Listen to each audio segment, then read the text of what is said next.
What's up everybody, my name is Murder Inc. and today I want to talk to you about Inithwe Bloodtwin. He is a demon spawn void legendary attack based champion. So let's get right into it. For his A1 we have Vitality Censure. Attacks one enemy, decreases the target's max health by 30% of the damage inflicted. For his A2 it's called No Mercy. Attacks one enemy 3 times. Damage increases equal to the percentage of HP the target has lost. For his A3 we have an AoE. Attacks all enemies, has an 80% chance of placing a 10% leech debuff for 2 turns. And now the focus around this whole kit, Final Doom passive. Heals his champion by 30% of their max HP each time they kill an enemy. Enemies killed by this champion cannot be revived. This is a block revive on his A1, A2, and A3. The aura he provides is increases allies' attack in all battles by 33%. The gear I'm running on him includes crit rate gloves, attack percent chest piece, attack percent boots, attack ring, crit damage neck piece, and attack banner. He's currently using 2 cruel sets and 1 crit damage set. And his total stats are as follows: 28,000 health, 6,500 attack, 2,000 defense, 146 speed, 100% crit rate, 265% crit damage. Accuracy and resistance don't matter for this champion since I'm not really relying on his leech in the content I'm going to show you. Notable things: his base attack is very high, 1700, and his speed is also in a very good spot at 99. Now let's take a look at a dungeon where Inithwe Bloodtwin really stands out as a champion in Legendary. Block Revive, as we know, is very strong against the Ice Golem. However, it takes sets like Relentless, Reflex Gear on some champions since it only applies from 1 skill. Now I want to highlight what he can do since it applies to every single skill in his kit. So let's see how this goes. My overall thoughts and views is that he is a very strong champion. I think he's really underappreciated. Outside of the insane damage he does based on his multipliers, granted I do have him in fantastic gear. He is an absolute monster in Arena, which we will get into a bit later into the video. The fact that he blocks revive makes him a nuisance for widely used and commonly used champions like Duchess, Arbiter, and even Sifi once more people start to get Sifi. So as we can see here, due to the amount of damage he's doing and not getting the reflect damage buff off, Inithwe killed himself. Very common to see here. This is why we bring our fantastic leader Duchess to revive. Now we are getting on to the Ice Golem part. I did remove a lot of attack gear from Dracomorph because I noticed in a few other videos people were talking about his surplus damage one-shotting the boss. I really wanted to highlight what Inithwe can do here, so let's pay close attention to the damage he is doing to the targets. So we have a 202,000 hit on his A1 with a defense down, weaken, and attack up on him. So he's hitting the boss for 99,000 on his AoE, which is another very high hitting skill. We didn't get any block revives yet. Unfortunately, Inithwe went down in this run. This isn't looking as consistent as the other runs as far as highlighting. For the most part, if I get lucky with cycling, he will, as you saw there, prevent the minions from reviving. Although even this time isn't that bad compared to sometimes I've seen players struggling with. So of course for this video, the one run I chose to do, Inithwe had the worst luck as far as targeting goes and crits goes, but let's do a recap of the run. 1.4 million damage we saw from Inithwe compared to 2.2 million from Royal Guard. Obviously Royal Guard has the edge here due to his enemy max health hits. So overall Inithwe is very strong in a situation like this. If I put my attack gear back on Dracomorph, as you can see from my best time, I can get it down to 59 seconds. Probably better if I really wanted to speed to the team. So outside of the Ice Golem, let's head straight over to Dragon and see what he can do there. Alright guys, here's a Dragon run with Inithwe.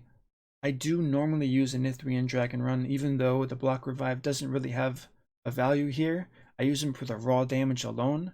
It has pushed me to some of the fastest times I've seen without having a reset cooldown champion on my team. Let's watch and see what this monster can do. It's hitting for 162 on his A1.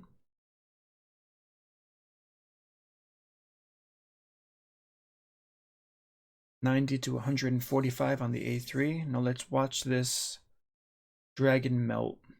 Only 16k with just a weaken. Now the debuffs are on the boss. 155k from the A1.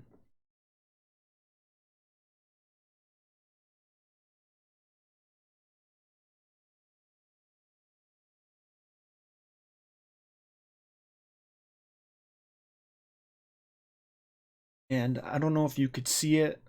It happened at the very last second, but his A3, if that goes off earlier in the fight, we see times like 49, 48. I know I have better runs in me that have soon to come. I just haven't really worked on my champions for dungeons in a very long time. So if he starts off with this A3 and there's a defense down on weekend, that's over 300,000 damage he's doing directly to the dragon, which is a huge bump. So for this breakdown, we have 1.1 million on the first Royal Guard, 600,000 damage from Dracomorph, just under 900,000 damage from the second Royal Guard, a million damage from Inithwe, and 190,000 damage from Arbiter. Overall, he's a great champion to have in pretty much any single dungeon as far as raw damage goes, wave clearing, and even boss damage. Now let's take him into Arena and see what he can do other teams that have champions like Arbiter and Duchess. Alright, so let's get right into the first battle. We'll start with Duchess protecting the team. Arbiter is going to turn meter boost there. Now let's go straight away and hit Arbiter with the ally attack. As we can see there, Inithwe already killed and put the block revive on Arbiter, so now Mauli Tankard cannot revive Arbiter. Did revive Honda, but Mountain King has his own benefits to his kit that we really can't mess with. As you saw from the gear earlier, I do have very slow speeds on this Inithwe, so let's go ahead and use his A2 with no debuffs on Mauli Tankard.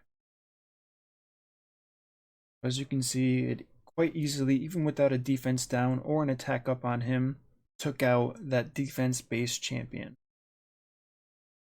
Alright guys, here we have a triple revive team, so they went first. Let's see how this goes. Protect ourselves, now we'll use the ally attack on Arbiter since she is due to go next. Let's see if we can get a kill here. Yes, so we got the kill right off the bat.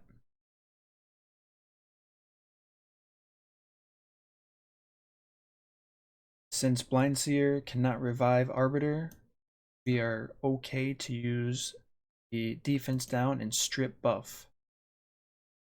Now let's see what the A3 does with a defense down on all three of the champions. So it was enough to kill two of them outright, and we still have Skullcrown alive with her unkillable buff up. Let's just hit auto and watch the rest play out.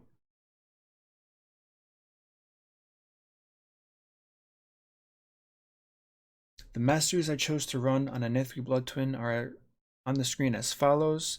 I did choose to go Helm Smasher because I wanted to make sure I got methodical, because his A1 does hit very hard. Bring It Down is another one, and that should be all that my camera is overlapping right now.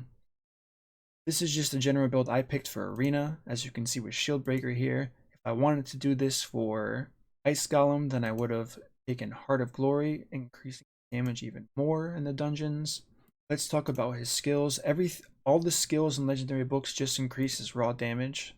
So here we have 20%, 30%, 10%, and increases the debuff chance of Leech by 20% and reduces the cooldown by 1. Everything outside of the A3 I would say is worth it, especially if you want to use him to progress in difficult dungeons like Ice Golem. And as I just showed you, Arena, he's also very strong.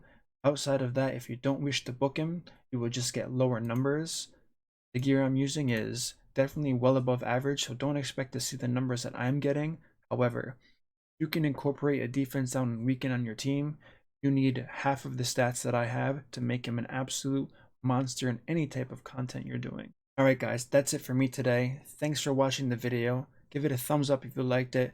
Comment below if you have another champion that you really want to see. I do plan on doing Mountain King next. If there's another champion that you see in my roster, I'll scroll through it very quickly.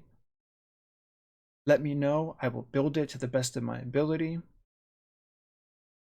Get over to the vault really quick. Definitely leave a comment below. I'm willing to build and test anybody I haven't already.